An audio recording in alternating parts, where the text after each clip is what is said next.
the music, the worship, the children's program, the youth program, the outreach programs, the ministry of that involves the gifts and talents of all kinds of people, different gifts, different type of talent. But you start seeing, wow, this is a changed deal.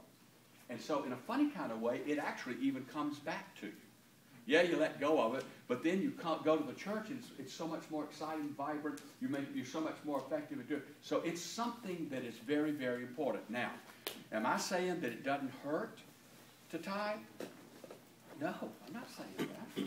I'm saying every time Margaret and I write our check, I go, stings. Ouch.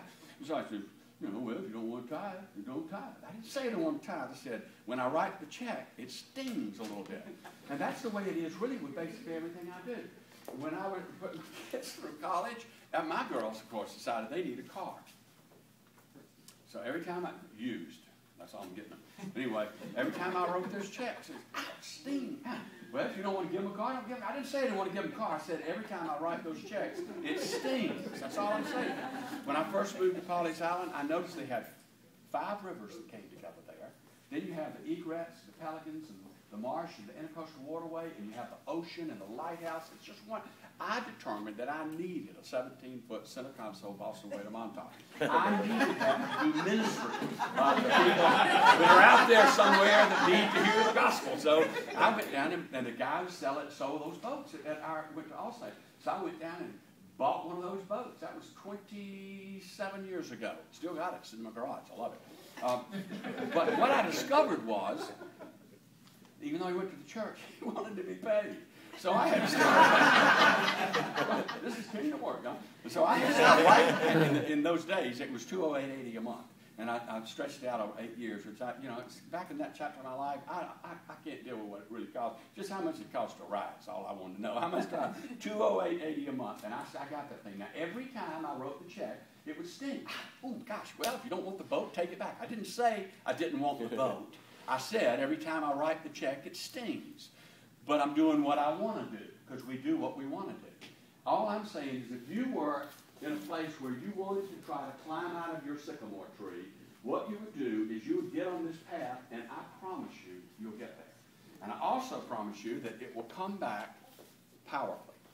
And so what you discover is God loves us more than you think. Somehow we're protected more than you think.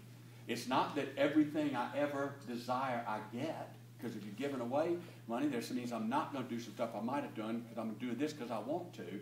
But you are okay, and so are the people in the church, and so many, many, many, many, many people have done this process, come out of a sycamore tree, and discovered, wait a minute, the good news itself is operative in my life. I'm experiencing Jeremiah 31:31. I'm experiencing Ezekiel 36, a new heart from stone to flesh, and you'll cause me to walk in your statutes and obey your ordinances. I'm experiencing leaven, yeast in the dough. I'm experiencing kind of like treasures and pearls. This means something to me. I do want to invest in your agenda, Lord. It's important to me. And I'm experiencing working out in my life. Am I telling you that there's absolutely no sting? I can't, my experience, and I've been tithing for 35 years, I cannot say that there's absolutely no sting. But here's the problem. I don't know how to take the sting out of the cross. And I, for the life of me, can't figure out how to take the cross out of the gospel. So it kind of goes with the turf, is all I'm saying. It has a little sting to it.